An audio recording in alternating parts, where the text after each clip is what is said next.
Jelajahi cara baru mendapatkan informasi. Download Metro TV Extend sekarang.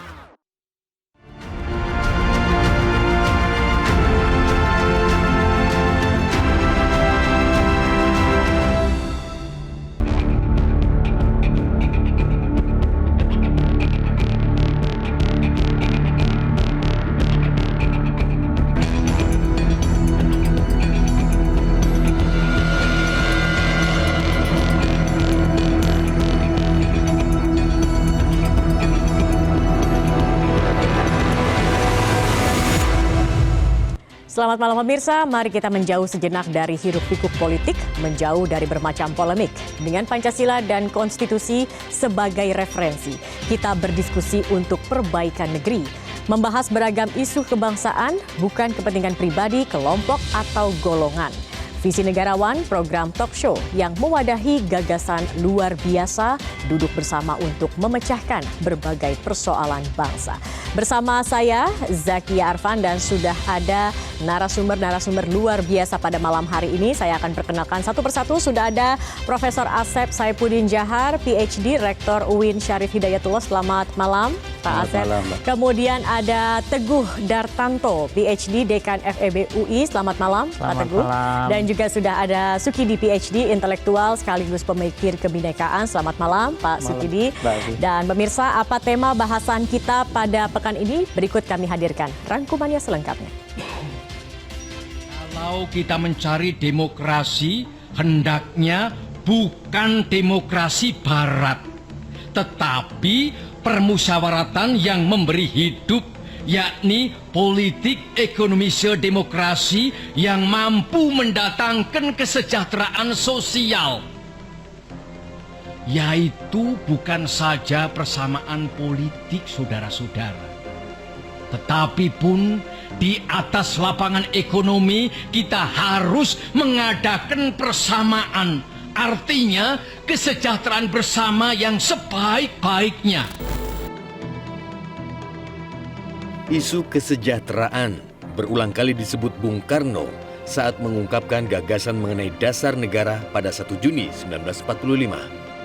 Para pendiri bangsa bersepakat tujuan pembentukan Republik Indonesia adalah mewujudkan kesejahteraan umum dan keadilan sosial. Pertengahan Juni lalu, pemerintah meluncurkan Rencana Pembangunan Jangka Panjang Nasional 2025-2045 untuk mencapai visi Indonesia Emas. Ada 2 target yang layak jadi sorotan. Pertama, lonjakan pendapatan per kapita ke angka $30.000 Amerika Serikat dari $4.500 saat ini atau naik 6 kali lipat. Kedua, menekan angka kemiskinan menjadi 0,5% dari sekitar 9,5% saat ini atau turun lebih 19 kali lipat. 2 target yang sangat ambisius karena mensyaratkan pertumbuhan ekonomi 7% per tahun yang saat ini hanya berkisar 5%. Menurut survei Bank Dunia tahun 2018, hanya tersedia 13 juta pekerjaan kelas menengah atau 18% dari jumlah angkatan kerja. Padahal, untuk mencapai visi Indonesia Emas, 80% angkatan kerja harus menjadi kelas menengah dan memiliki pekerjaan layak. Bangsa-bangsa lain tidak memiliki anugerah seperti apa yang kita miliki. Sumber daya alamnya, luas strategis wilayahnya, kontur struktur tanahnya, mineral reserve-nya, tidak ada apa-apa. Tapi kehidupan yang mereka alami dalam kesehariannya sebagai individu masyarakat di negeri mereka, mereka jauh lebih memiliki tingkat kesejahteraan, keadilan sosial, kebanggaan akan kehidupan dan hidup di negeri mereka. Konstitusi mengatur hak dan kewajiban seluruh warga negara. Pasal 22 ayat 2 menjamin hak atas pekerjaan dan penghidupan yang layak. Sementara pasal 28C menjamin hak untuk mengembangkan diri dan mendapatkan pendidikan. Pendidikan dan kesehatan menjadi kunci utama perbaikan nasib. Namun berbagai riset menunjukkan mobilitas sosial ekonomi di Indonesia rendah. Artinya, seorang anak dari keluarga miskin kemungkinan besar saat dewasa juga akan hidup miskin. Strategi mencapai visi Indonesia Emas menggunakan angka-angka keramat.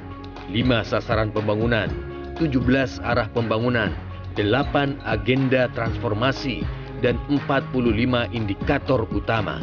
Yang jadi pertanyaan, bagaimana intervensi negara untuk membantu perbaikan nasib generasi penerus bangsa? Semua harus sejahtera, itulah yang menjadi tema dalam visi negarawan pada malam hari ini. Dan langsung saja kita akan berdiskusi bersama dengan para narasumber yang sudah hadir malam hari ini. Saya ingin ke Pak Sukidi terlebih dahulu. Pak Sukidi, konstitusi menjamin equal opportunity begitu ya dalam pasal 27 dan juga pasal 28. Tetapi mengapa sepertinya ketimpangan, kesempatan ini masih menjadi realitas sosial, Pak?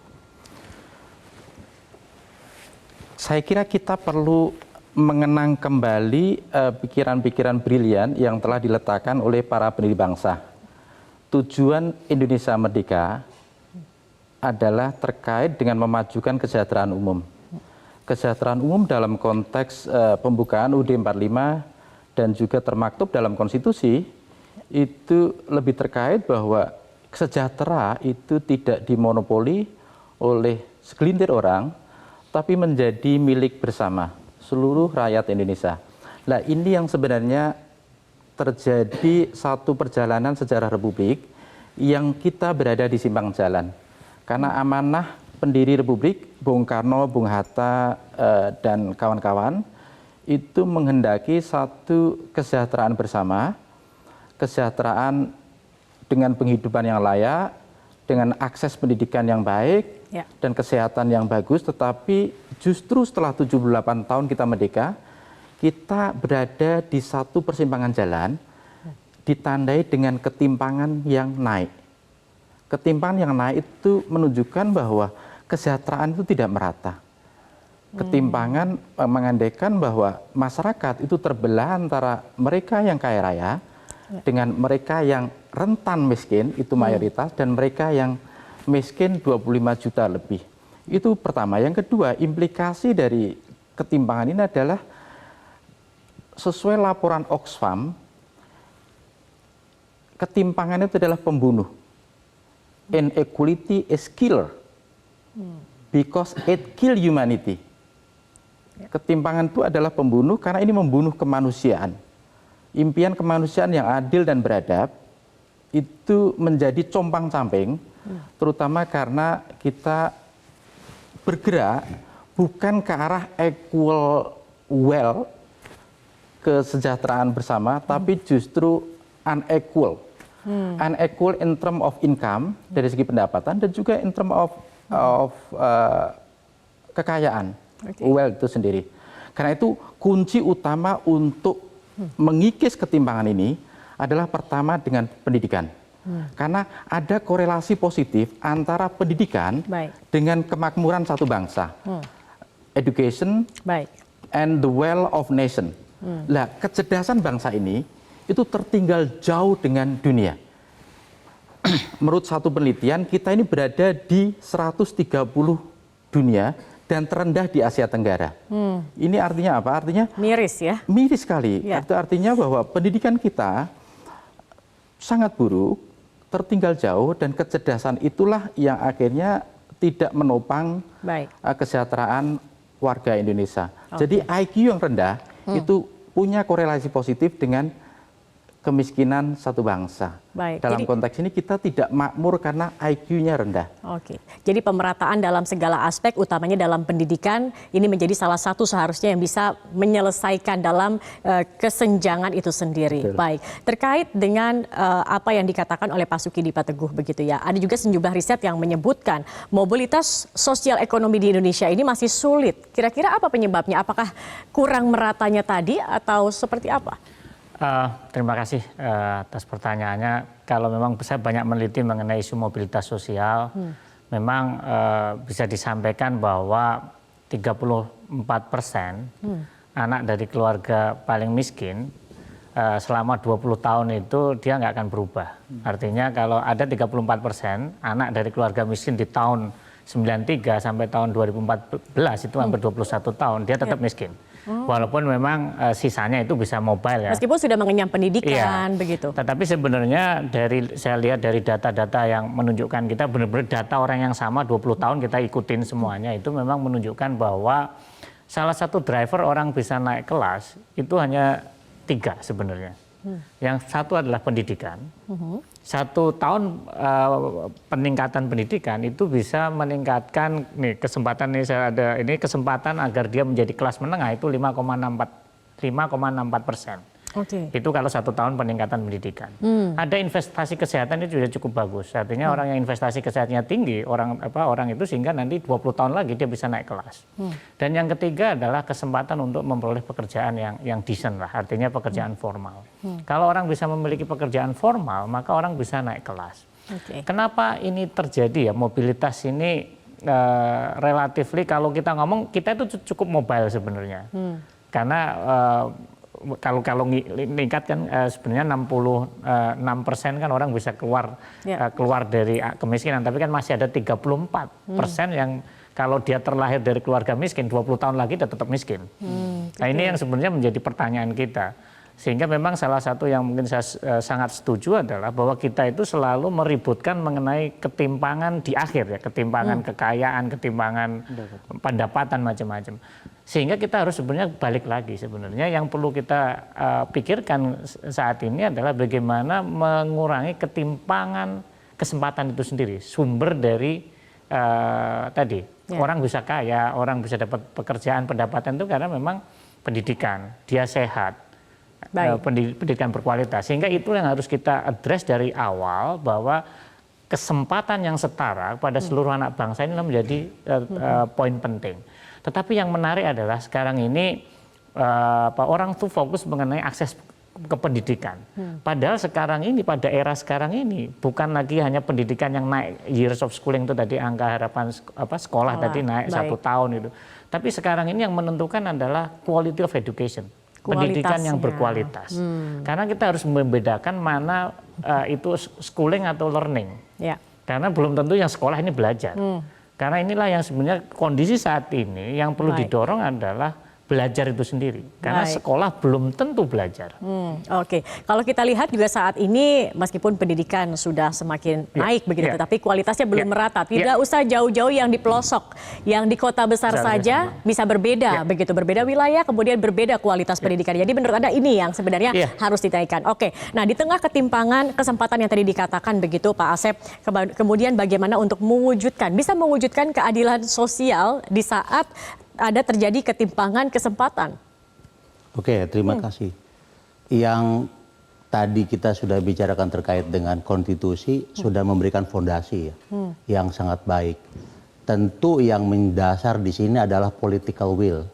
Political will dari pelaksana, apakah itu eksekutif maupun legislatif. Ini yang menjadi dasar kenapa bagaimana ketimpangan itu sendiri tidak menyentuh bagaimana sehingga pemerataan berlangsung. Sehingga terjadi transaksional dalam konteks misalnya beberapa hal terkait dengan akses kepada misalnya para petani, kemudian orang juga kepada pendidikan, dan juga mereka juga untuk bagaimana UMKM dan sebagainya. Kita melihat kalau kita misalnya menyoroti tentang pendidikan, nah kita harus soroti apakah negara ini konsisten untuk yang disebut sebagai negara kesejahteraan atau tidak. Nah ini sebagai welfare state dalam arti minimalis kita. Misalnya memang ada penjaminan kesehatan, ada bantuan pendidikan, kemudian juga ada bantuan pangan dan sebagainya. Tapi yang terjadi ini kan masih tidak ada prioritas, masih sporadis. Sporadis inilah yang terjadi bahwa apa yang menjadi target negara untuk menjamin tentang makanan misalnya. Kita pengen petani makmur. Tetapi di dalam konteks akses kepada pupuk, kepada bibit, dan sebagainya masih mahal. Dan kalau kita melihat kepada kelompok masyarakat, misalnya di daerah, di desa-desa, ataupun di kota, itu pun juga berbeda-beda. Penyediaan guru, apakah sama atau tidak. Nah, kemudian juga bantuan pendidikan, Apalagi ya kalau kita sebentar lagi akan merayakan hari santri misalnya. Santri yang baru diakui beberapa belakangan ini itu adalah baru saat ini saja, padahal mereka adalah soko guru pendidikan di Indonesia. Dan itu perhatiannya masih sebelah mata. Artinya kita perlu membuat suatu political will dari para eksekutif, legislatif, dan juga civil society, jangan lupa, untuk berbahu-membahu untuk mewujudkan bagaimana akses dalam konteks ekonomi, kesehatan, pendidikan merata, sehingga ada inklusif gitu. Jadi keseriusan dari political will ini juga diperlukan begitu. Baik. Nanti kita lanjutkan kembali diskusi ini Bapak-Bapak. Kita akan jeda terlebih dahulu dan kami akan hadirkan jejak pendapat sederhana melalui media sosial yang kami lakukan dengan pertanyaan, apakah tingkat pendidikan Anda lebih baik dibandingkan orang tua? Hasilnya 83% responden menyatakan ya, mereka menyatakan mendapat pendidikan yang lebih baik dibandingkan orang tua mereka. Kita akan membahasnya usai jeda berikut ini. Tetap bersama kami di Visi Negarawan.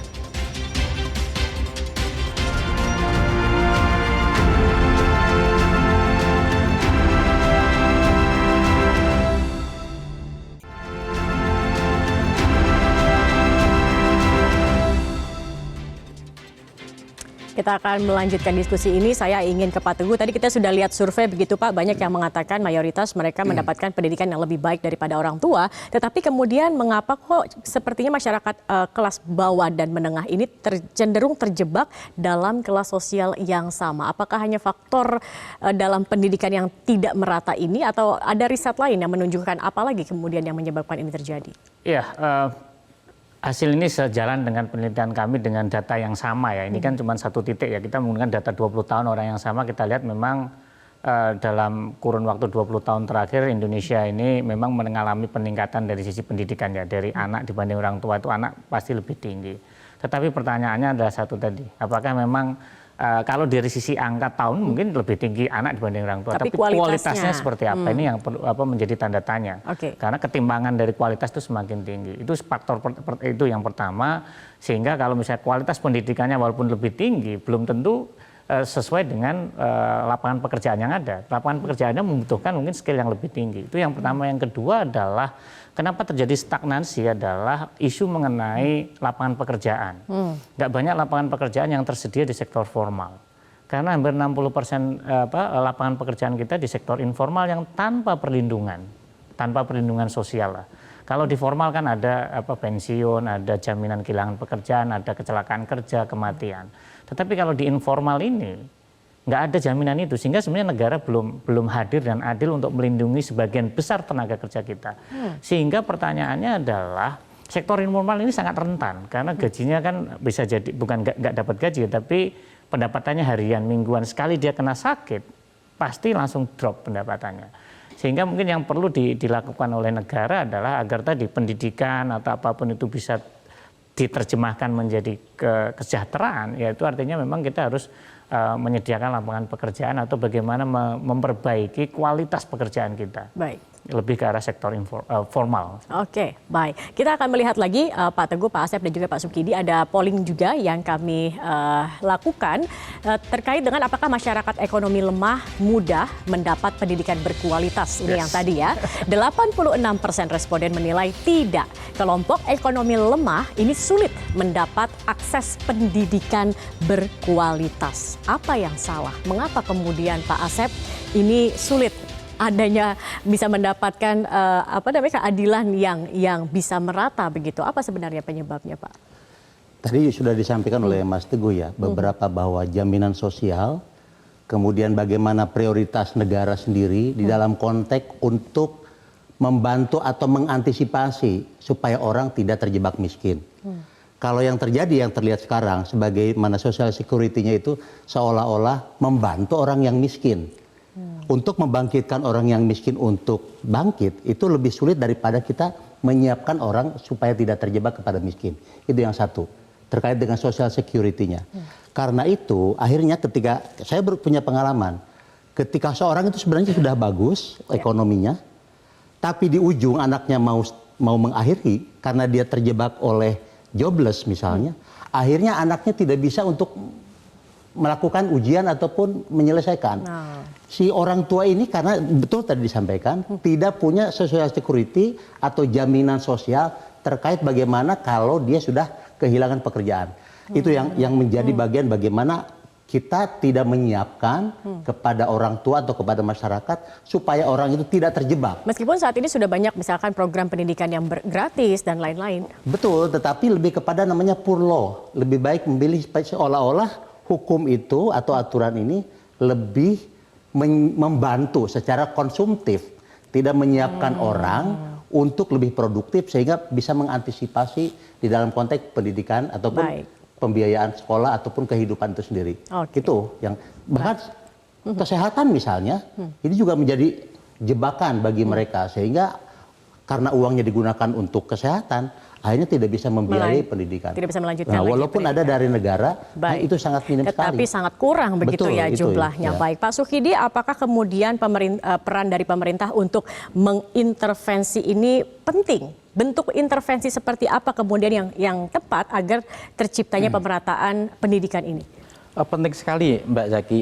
Intervensi pertama adalah pemerintah harus mampu menaikkan pertumbuhan ekonomi 7-10%. Karena hanya dengan itu maka lapangan kerja itu tercipta.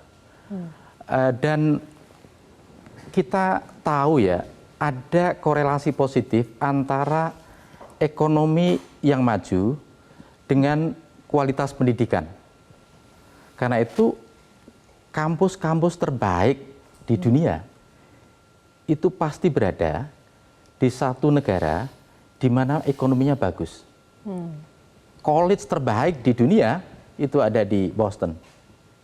Ada Harvard, ada MIT, ada Brown, ada Dortmund. Karena keberhasilan Amerika untuk menjadi satu imperium dunia. Jadi tanpa ada perbaikan dalam bidang ekonomi, saya kira perbaikan dalam kualitas pendidikan itu akan susah. Singapura adalah tetangga kita yang terdekat, yang kualitas ekonominya itu akhirnya berbanding lurus dengan kualitas pendidikan. Jadi yang perlu dikejar oleh pemerintah itu adalah peningkatan pertumbuhan ekonomi yang lebih berorientasi pada padat karya. Pertanian, perkebunan yang langsung bersentuhan dengan hajat hidup rakyat banyak, terutama kaum fakir miskin. Bukan melulu berorientasi pada padat modal yang ternyata sangat rentan terhadap mereka yang hidup dalam kemiskinan. Di negara-negara di mana nikel, tambang ada seperti di Sulawesi, di Papua, dan provinsi-provinsi lain, itu ternyata berbarengan dengan kemiskinan yang cukup tinggi di kota-kota tersebut. Ya. Jadi memang ekonomi padat karya ini yang harus ditingkatkan untuk kemudian juga bisa menghasilkan pendidikan yang lebih baik dan lebih berkualitas. Baik, Bapak-bapak, nanti kita lanjutkan kembali. Kita akan ikuti dulu headline news pukul 22 waktu Indonesia Barat sesaat lagi. Tetap bersama kami di Visi Negarawan.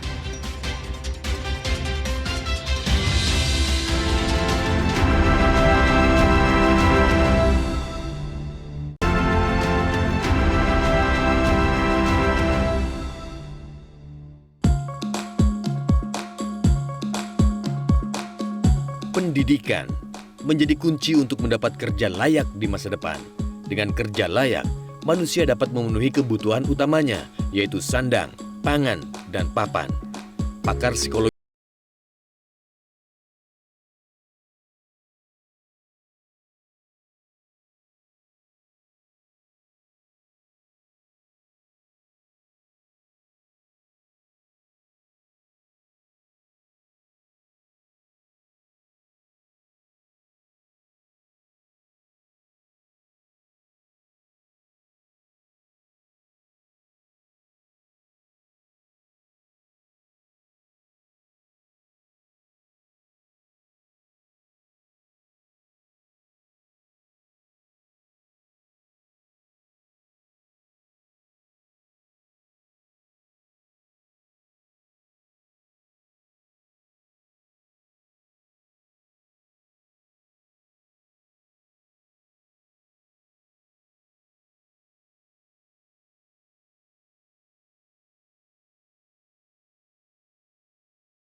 Mestinya tidak.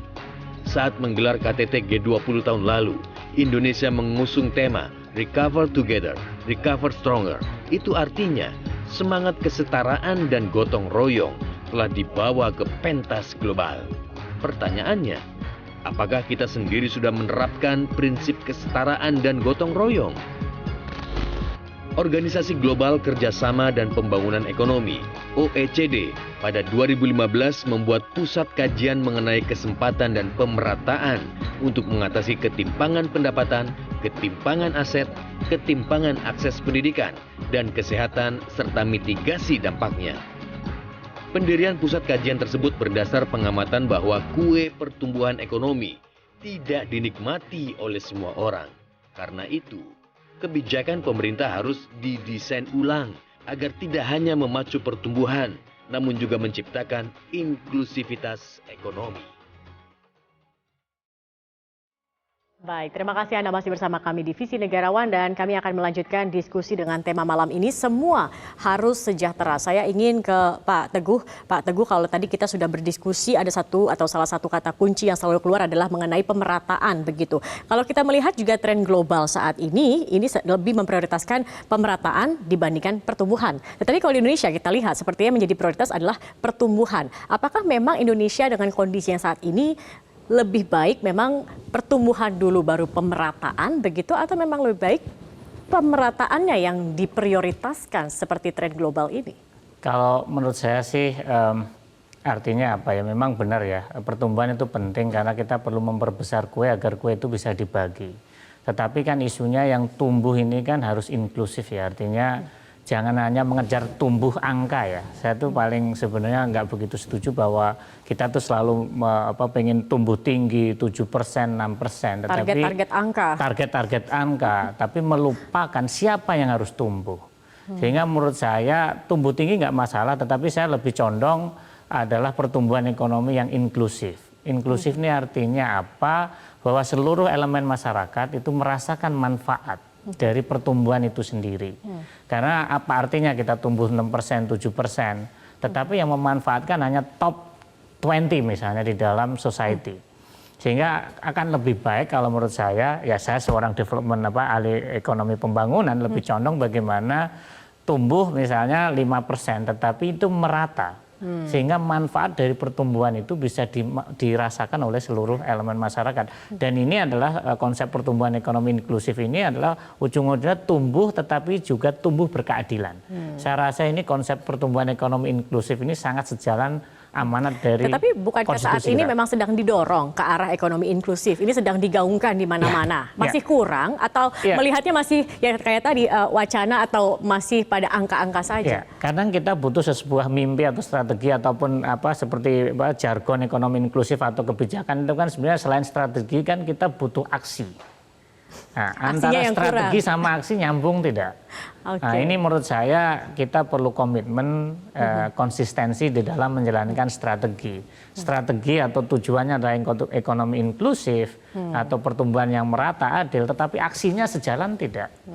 Inilah artinya memang kita membutuhkan antara konsistensi antara strategi atau mimpi dengan aksi. Jangan hanya slogan saja begitu ya, karena saat ini kan di mana-mana menggunakan itu ekonomi inklusif, tapi kita tidak lihat aksinya begitu atau masih kurang berselaras begitu antara aksi dan slogan. Oke, kita akan lihat juga Bapak-bapak sudah ada jajak pendapat yang kami lakukan di media sosial. Pertanyaannya, apakah pemerintah harus memaksa perusahaan besar ini membantu UMKM? Hasilnya 69% responden setuju pemerintah harus membuat kebijakan yang memaksa perusahaan besar untuk membantu UMKM. Pak Asep setuju memang kalau kita lihat kan belakangan ini UMKM sangat terpukul begitu ya. Salah satunya akibat predatory pricing begitu Pak. Apakah memang untuk pemerataan dalam kesempatan berusaha begitu untuk para UMKM ini memang dibutuhkankah pemaksaan itu Pak?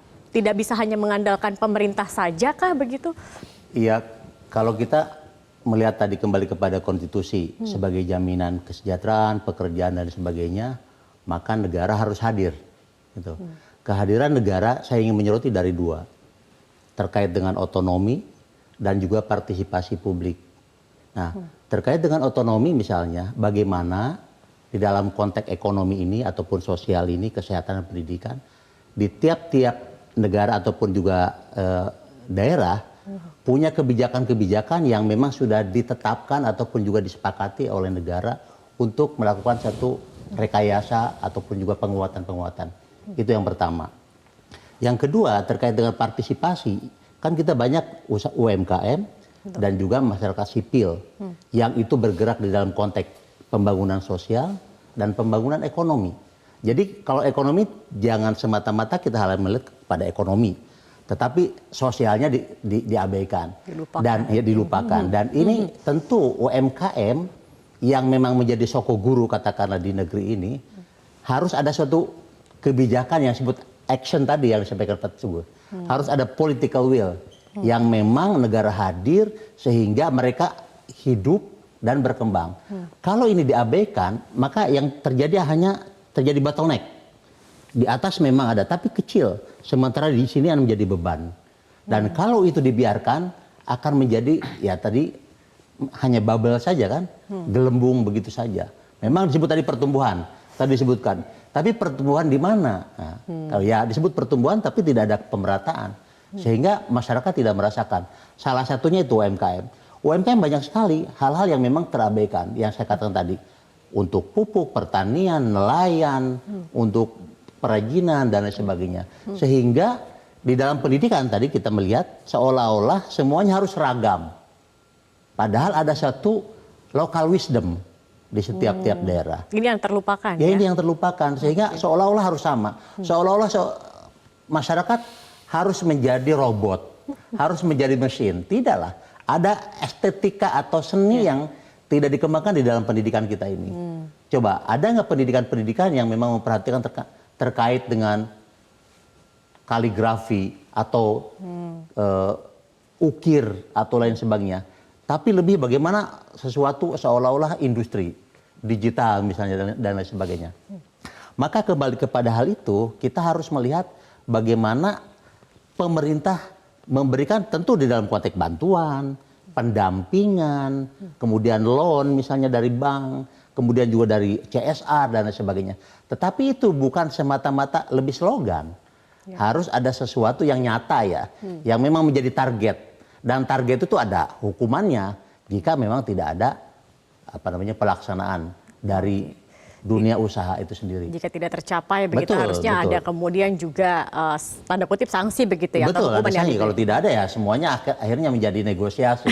Yang penting kita bisa menjalankan lagi sehingga negara ini yang menjadi basis utamanya tidak terselesaikan. Oke, ini juga ada tadi terkait ekonomi inklusif, slogan. Betul. Tadi Pak Asep juga menyinggung slogan.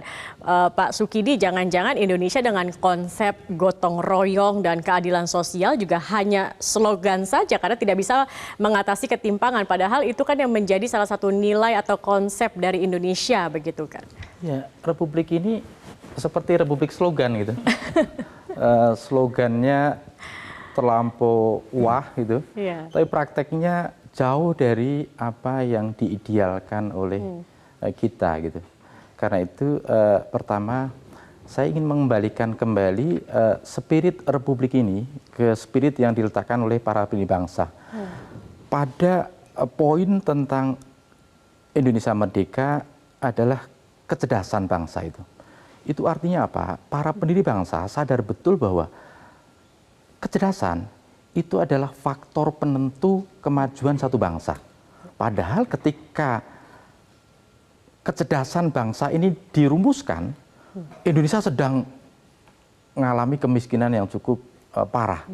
Karena habis merdeka kita masih kemiskinan di mana-mana. Tapi mereka menyadari betul bahwa kecerdasan inilah faktor penentu kemajuan satu bangsa. IQ kita yang rendah, yang berada di 130 dunia dan terendah di Asia Tenggara, itu menandai bahwa kemajuan yang digembar-gemborkan itu tidak akan pernah terwujud tanpa ada satu kesadaran kolektif untuk memajukan kecerdasan bangsa. Itu pertama. Yang kedua, yang tak kalah menariknya, itu adalah apa yang oleh Samuel Huntington sebut sebagai culture matters. Budaya itu berperan penting dalam konteks kemajuan satu bangsa. budaya di Amerika itu etosnya adalah yang dirumuskan oleh Max Weber sebagai the Protestant ethic and the spirit of capitalism itu. Pada aspek the Protestant ethic itu ada contoh yang cukup bagus yang diuraikan oleh Max Weber tentang doktrin predestinasi ganda di kalangan Calvinis. Jadi di kalangan Calvinis mereka menghadapi satu ketidakpastian teologis. Apakah mereka itu bagian dari orang yang selamat atau mereka bagian orang yang terkutuk? Kalau selamat mereka masuk surga, kalau terkutuk mereka masuk neraka. Nah, untuk menghadapi satu ketidakpastian teologis ini, orang-orang Calvinis itu bekerja keras dan sukses di dunia. Karena apa? Karena kata Benjamin Franklin, pendiri Amerika, kerja keras dan sukses di dunia sini itu adalah pertanda bahwa Tuhan memberkati kita. Itu sebabnya ada hubungan antara predestinasi ganda di kalangan Calvinis dengan kemajuan satu bangsa menjadi satu negara kapitalis. Lepas mungkin di antara kita tidak suka kapitalisme, tapi ini menjadi imperium yang menguasai dunia selama ratusan tahun. Dan itu harus kita sadari betul agar kita merubah budaya ini. Agar budaya ini lebih sesuai dengan spirit kemajuan yang diimpikan oleh para pendiri bangsa. Pendiri bangsa ini. Oke, baik. Nanti kita akan lanjutkan kembali, apalagi sebenarnya kita punya target ya, Bapak-Bapak, Indonesia Emas 2045. Dan kita punya katanya bonus demografi yang cukup besar. Tapi kalau SDM-nya kurang, jangan-jangan akan menjadi senjata makan tuan bagi negara kita. Nanti kita akan bahas pemirsa dan kami juga akan kembali, tapi kami akan hadirkan dulu jejak pendapat yang kami lakukan dengan pertanyaan apakah kinerja pemerintah mengentaskan kemiskinan sudah memuaskan. 86% responden menilai kinerja pemerintah mengentaskan kemiskinan belum memuaskan. Kami akan membahasnya usai jeda, tetap bersama kami di Visi Negarawan.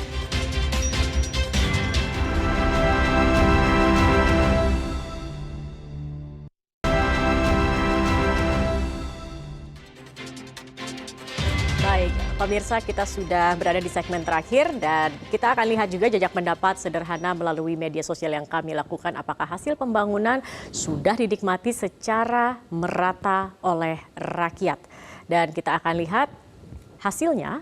90% ini responden menilai hasil pembangunan belum dinikmati secara merata oleh rakyat. Ini kembali lagi ya Bapak-Bapak, memang masalah pemerataan ini menjadi salah satu PR kita. Bagaimana kesenjangan masih cukup tinggi begitu. Nah, ini kita di segmen terakhir mungkin juga sekalian penutup begitu dari Pak Asep terlebih dahulu. Pak Asep, untuk mengatasi kesenjangan, kemudian melakukan kesetaraan, apalagi kita punya target begitu kan, Indonesia Emas 2045.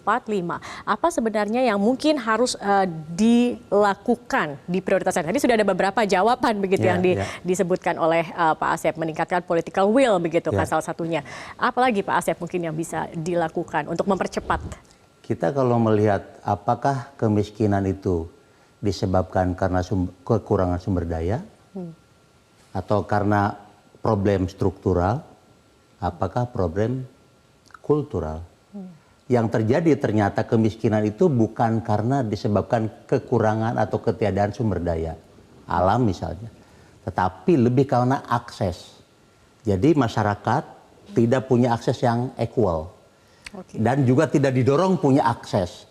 Kalau bisa diblokir sehingga yang punya akses ada kelompok-kelompok tertentu. Karena ini terblokir akses sehingga tidak ada, akhirnya inilah disebabkan oleh karena faktor struktural itu sendiri. Jadi kreasi, jadi yang disebut dengan sosial struktural sendiri yang dibuat oleh negara, oleh penguasa, di mana orang-orang tertentu tidak bisa berpartisipasi. Di dalam konteks berbisnis misalnya, di dalam konteks akses pendidikan, di dalam konteks akses sosial dan sebagainya. Dan yang ketiga, bisa jadi akhirnya masyarakat tertentu secara budaya didiamkan atau diabaikan. Tidak bisa beraktivitas ataupun juga berpartisipasi dengan baik. Dan akhirnya inilah menjadi suatu habit, satu kelompok masyarakat tertentu. Habitnya apa? Habit konsumtif. Kemudian sistem pendidikan juga tidak dibangun dengan baik. Dan kalau kemiskinan ini dibiarkan, karena memang tidak ada framing atau tidak ada planning oleh negara di dalam konteks pembentukan ini, maka tetap saja yang disebutkan oleh survei tadi, bagaimana masyarakat miskin. Kita memang misalnya kaya sumber daya alam. Kemudian kita juga tanah kita juga bisa ditanam di kapanpun. Baik. Nah, irigasi sekarang mulai dibangun. Tapi pertanyaannya, apakah petani diberi akses kepada pupuk dengan baik? Apakah juga nelayan diberi akses kepada bahan bakar yang baik? Dan ini menjadi problem. Tetap aja akhirnya itulah faktor struktural atau kebijakan yang dibuat tidak mengarah ataupun memihak kepada kelompok Jadi kecil. pertanyaannya ini tidak mau apa tidak mampu begitu ya Pak? Ya, itulah Oke. tadi karena tidak ada priority sehingga yang terjadi ada beberapa konteks yang Oke. memihak hanya kepada Baik. orang tertentu. Pak Teguh, kalau kita mencari solusi dari apa yang menjadi permasalahan kesejahteraan atau pemerataan kesejahteraan ini, sebenarnya kan kita memiliki ya orang-orang di pemerintahan yang cukup mumpuni begitu dalam bidang ekonomi dan pendidikan. Tetapi mengapa kemudian sulit dan solusi seperti apa sebenarnya yang harus dicari dan tepat sasaran? Oke, menurut saya sesuai dengan tema ini, yang kita butuhkan kita nggak kekurangan ya, maksudnya dari orang di pemerintahan ahli itu banyak, tetapi kita kekurangan negarawan yang punya pemikiran ke depan, yang jauh ke depan, sehingga mau meletakkan dasar fondasi bagi kemajuan bangsa ini. Artinya salah satu solusi dari isu pemerataan, isu kemiskinan, tetap saya kembali ke isu pendidikan. Isu kesehatan kita sudah cukup bagus, kita harus jujur mengakui, tapi isu pendidikan ini investasinya itu dan hasil investasi pendidikan itu nggak mungkin bisa dinikmati dalam 5 tahun.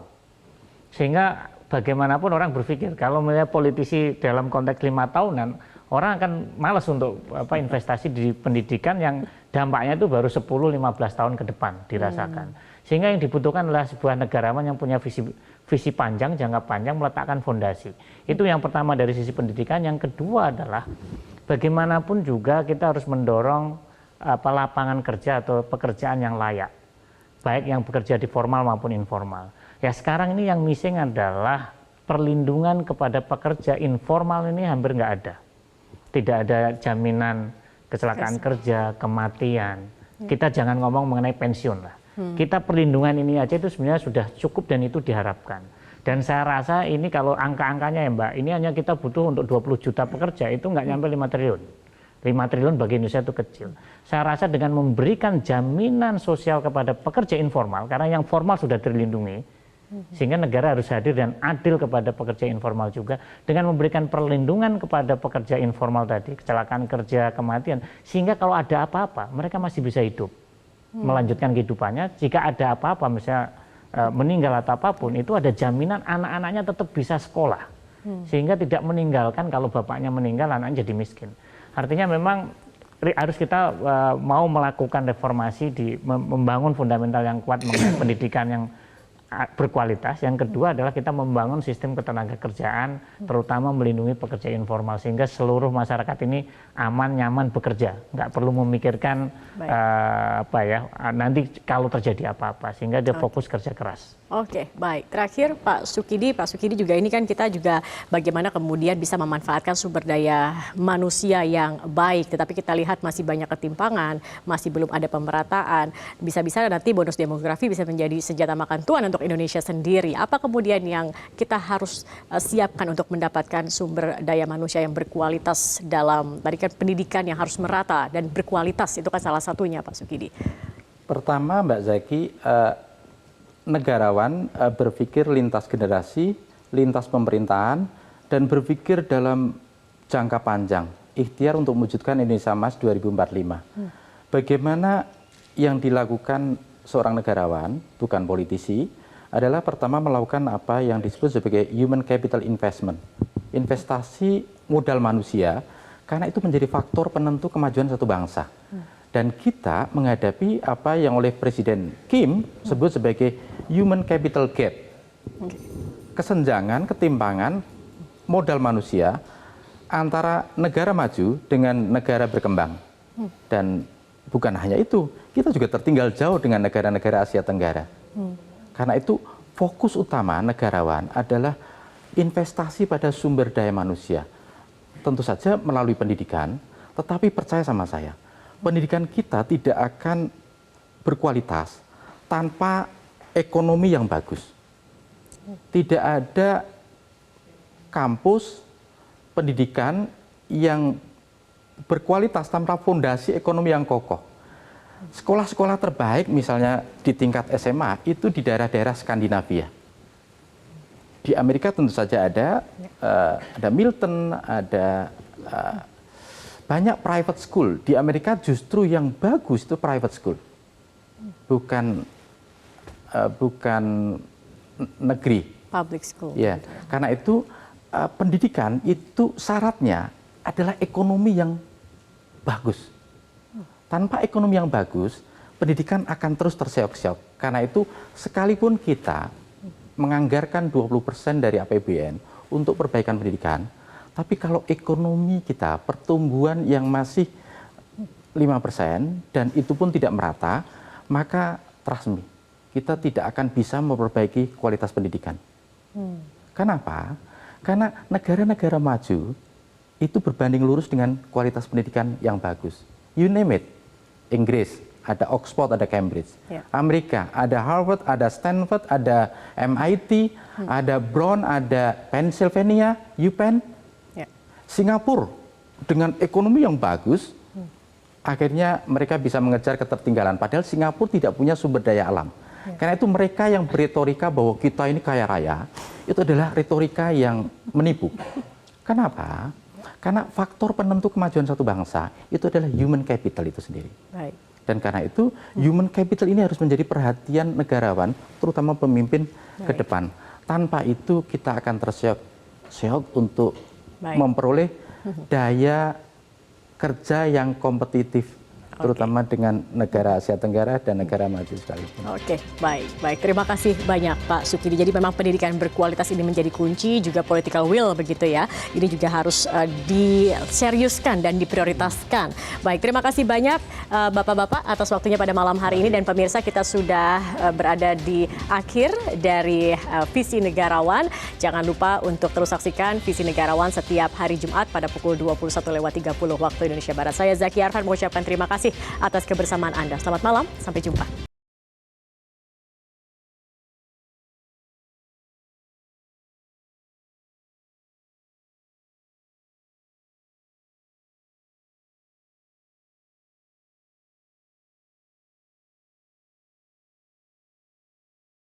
Cara mudah mendapatkan informasi dengan satu sentuhan jari. Download Metro TV Extend.